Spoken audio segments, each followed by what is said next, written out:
Hi everyone, welcome to our channel. इस channel पर हम क्लास 11 बायोलॉजी को इजी और इंटरेस्टिंग बनाएंगे। यहाँ आपको मिलेंगे शॉर्ट और क्लियर नोट्स, इजी एक्सप्लेनेशंस और स्कूल एग्जाम्स के लिए इंपॉर्टेंट पॉइंट्स, सब कुछ एकदम सिंपल लैंग्वेज में। आज के वीडियो में हम स्टार्ट कर रहे हैं लिविंग वर्ल्ड, जिसमें हम पढ़ेंगे characteristics of living organisms, biodiversity, classification and nomenclature of organisms. So let's start. तो हम स्टार्ट करते हैं। हमारा पहला टॉपिक यहाँ पे क्या है?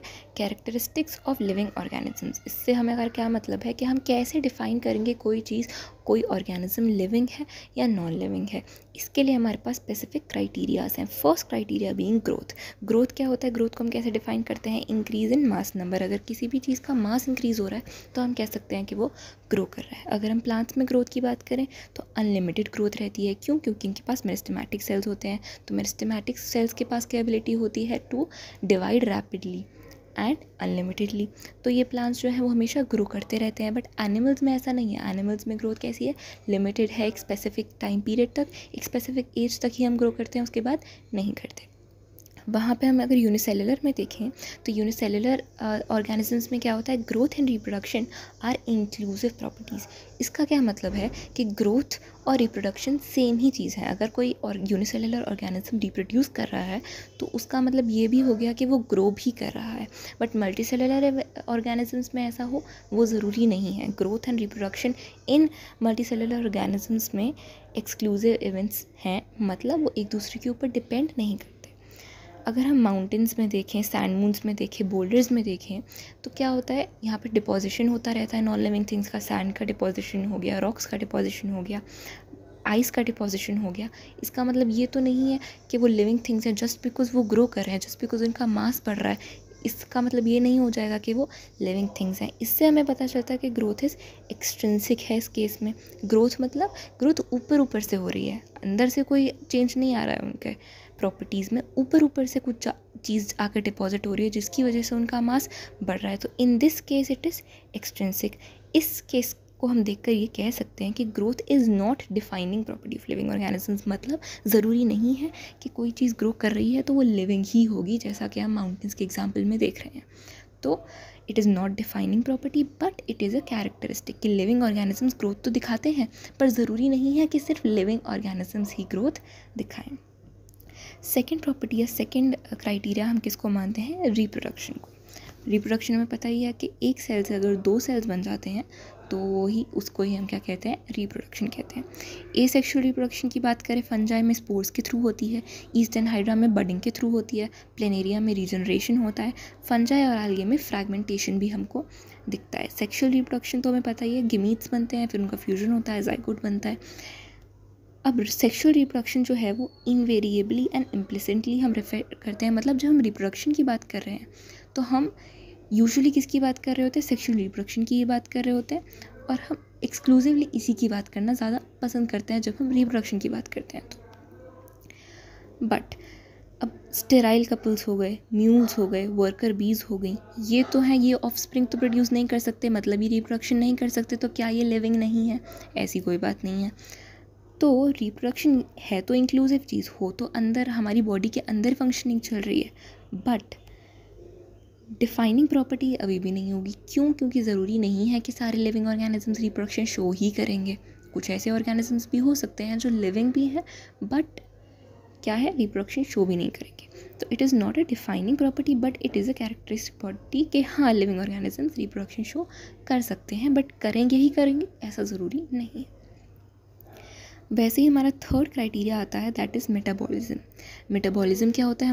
हमारी बॉडी में जितने भी रिएक्शंस चल रहे होते हैं उसका सम टोटल को हम क्या बोलते हैं? मेटाबॉलिज्म। अब मेटाबॉलिज्म में भी दो टाइप्स आ जाते हैं, एनाबॉलिज्म एंड कैटाबॉलिज्म। एनाबॉलिज्म मतलब किसी का सिंथेसाइज, कि हम कुछ बना रहे हैं, और कैटाबॉलिज्म मतलब कैट वर्ड आ रहा है, काट रहे हैं हम किसी चीज़ को, ब्रेक डाउन हो रहा है चीज़ों का। तो ऑल ऑर्गेनिज्म शो मेटाबॉलिज्म्स के, चाहे कोई भी ऑर्गेनिज्म हो, यूनिसेलुलर, मल्टीसेलुलर, अगर वो रिप्रोडक्शन नहीं भी कर पा रहा है, जो भी है, वो उसमें कुछ ना कुछ रिएक्शन तो चल ही रहा होगा, तो वो मेटाबॉलिज्म तो शो कर ही रहा होगा। अब रिएक्शंस जो हैं ज़रूरी नहीं है कि बॉडी के अंदर ही आए, हो सकता है बाहर भी आ जाए। Outside the body also reactions can take place. हम साइंटिस्ट लोग यही सब करते हैं। आइसोलेटेड एनवायरनमेंट में भी हो सकता है, बट फिर भी हम कह रहे हैं कि it is a defining property of living organisms. क्यों? क्योंकि सारे लिविंग ऑर्गेनिजम्स मेटाबॉलिज्म तो शो करेंगे ही करेंगे। सही बात है। तो it can be a defining property of living organisms. कौन सा? Metabolism. So it is the first defining property that we are studying. Then we have consciousness. Consciousness क्या है? कॉन्शियस रहना अपनी सराउंडिंग्स को लेकर, अपने एनवायरनमेंट को लेकर, कि हम देख पा रहे हैं कि हमारे एनवायरनमेंट में क्या चीज़ें चल रही हैं, उनमें चेंजेस सेंस कर पा रहे हैं। अब कॉन्शियसनेस जो है वो सबसे कॉम्प्लिकेटेड एंड टेक्निकल टर्म है। एज़ पर NCERT also they have mentioned this.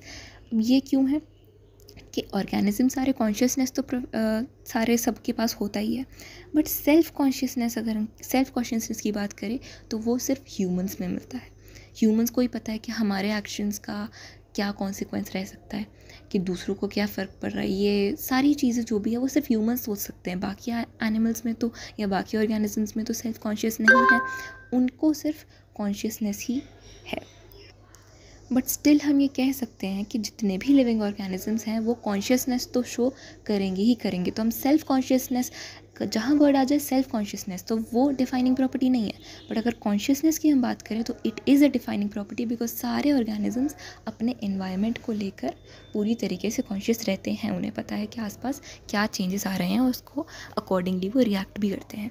तो कॉन्शियसनेस को भी हम क्या कह सकते हैं? एक डिफाइनिंग प्रॉपर्टी कह सकते हैं ऑफ लिविंग ऑर्गेनिजम्स। ठीक है, यहाँ पे हमारे सारे जितने कैरेक्टरिस्टिक्स एज़ पर NCERT दे आर डन। इसमें से दो हमने ग्रोथ पढ़ा और क्या पढ़ा? रिप्रोडक्शन पढ़ा, which are not the defining property. और मेटाबॉलिज्म एंड कॉन्शियसनेस जो है, ये दोनों क्या है? हमारी डिफाइनिंग प्रॉपर्टी है ऑफ लिविंग ऑर्गेनिजम्स। एक और चीज़ NCERT ने बोली है, ये पूरी NCERT की लाइन है कि all the living organisms from past, present and future they are linked together with sharing common genetic material but they have variation. कि जितने भी ऑर्गेनिजम्स आज तक हमारे वर्ल्ड में रहे हैं, पास्ट में रहे हैं, प्रेजेंट में हैं, जो आने वाले फ्यूचर ऑर्गेनिजम्स भी होंगे, वो सब कुछ ना कुछ शेयर कर रहे होंगे, कुछ कॉमन जेनेटिक मटेरियल होगा हम सब के बीच में, बट कुछ ना कुछ वेरिएशन होगी जिससे ऑर्गेनिजम्स अलग अलग हैं। ठीक है, अब बात करते हैं हम डाइवर्सिटी की। बायोडाइवर्सिटी को हम कैसे डिफाइन करते हैं? Biodiversity is the types and number of living organisms present on earth.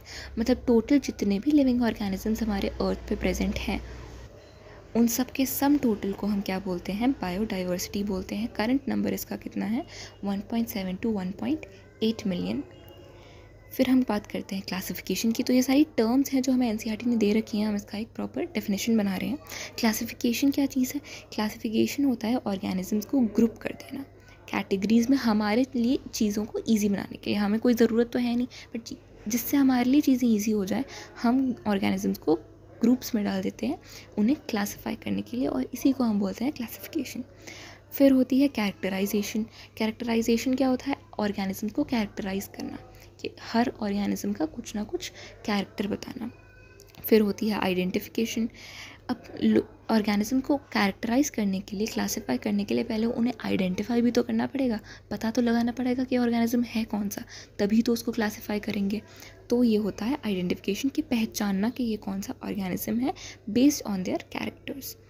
और फिर होता है नोमेनक्लेचर। नोमेनक्लेचर तो हमने पढ़ा ही हुआ है, कैसे ऑर्गेनिजम्स को नेम करना, किसी भी चीज़ का नेमिंग कर देना इज कॉल्ड नोमेनक्लेचर। नेमिंग ज़रूरी क्यों है? To standardize a particular name. Naming, अब हर जगह कुछ ना कुछ नेम से तो हम किसी ना किसी ऑर्गेनिज्म को बुला ही रहे हैं, तो हम क्यों नोमेनक्लेचर बना रहे हैं? जिससे एक ऐसा नाम मिल जाए जो हम यूनिवर्सली यूज़ कर सकते हैं, एक स्टैंडर्ड नेम हमें मिल जाए, बायोलॉजिकल नेम और साइंटिफिक नेम, जो जिससे हम किसी ऑर्गेनिज्म को किसी भी लोकेशन पर आइडेंटिफाई कर सकें। इसीलिए हमें नेमिंग की ज़रूरत है।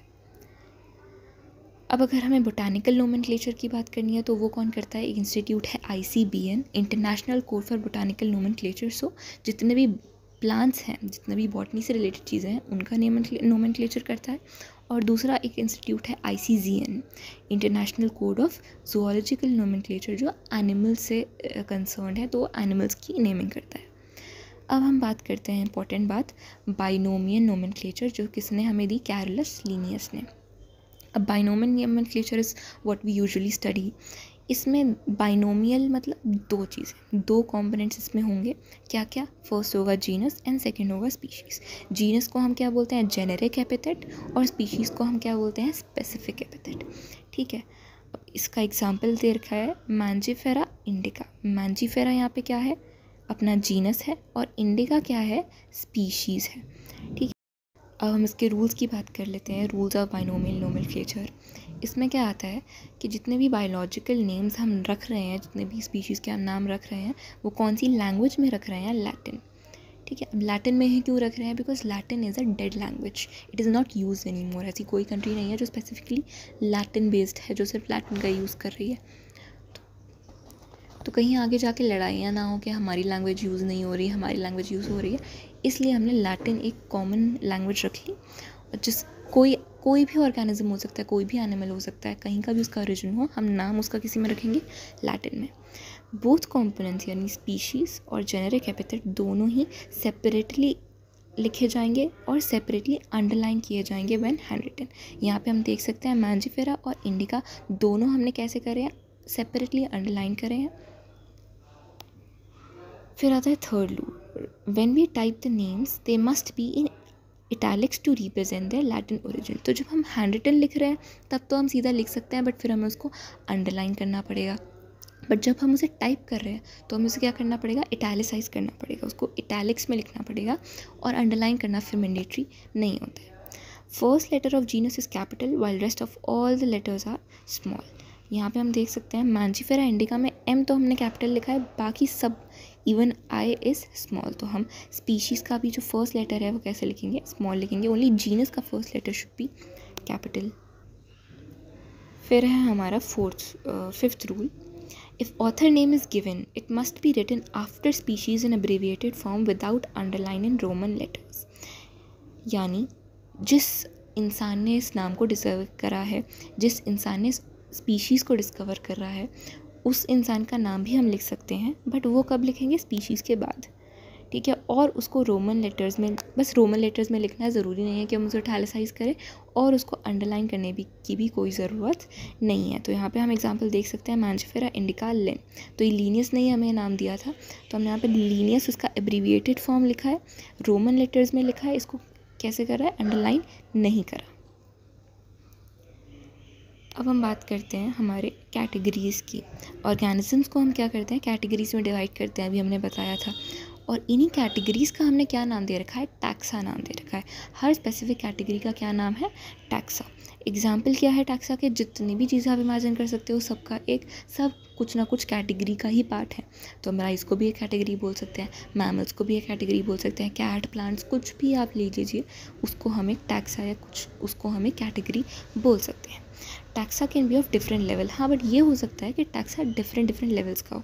है तो मैमल्स भी एक टैक्सा, कैट भी एक टैक्सा, बट मैमल्स का लेवल डिफरेंट है और कैट का लेवल डिफरेंट है। The process of classification of taxa is known as taxonomy. तो टैक्सोनॉमी क्या चीज़ है? टैक्सा को जब हम क्लासीफाई कर रहे हैं, जब क्लासिफिकेशन चल रहा है हमारा टैक्सा का, उसी को हमने टैक्सोनॉमी बोल दिया। अब टैक्सोनॉमी हमने किस बेसिस पे करी है? जो क्लासिफिकेशन करी है हमने टैक्सा की, वो हमने किस बेसिस पे करी है? वो हमें दिया है CICN ने। CICN क्या है? Characterization, identification, classification and nomenclature. इस बेसिस पे हम टैक्सोनॉमी करते हैं। सबसे पहले कैरेक्टराइजेशन करते हैं, उसके कैरेक्टर्स पहचानते हैं, फिर उसको आइडेंटिफाई करते हैं उनके कैरेक्टर्स के बेसिस पे, फिर उसका क्लासिफिकेशन करते हैं, और उसके बाद उसका नेमिंग कर देते हैं, यानी नोमेनक्लेचर कर देते हैं। आज के लिए बस इतना ही। नेक्स्ट लेक्चर के लिए बेल दबाओ, तब तक एक सब्सक्राइब तो बनता है। सी यू द नेक्स्ट वन।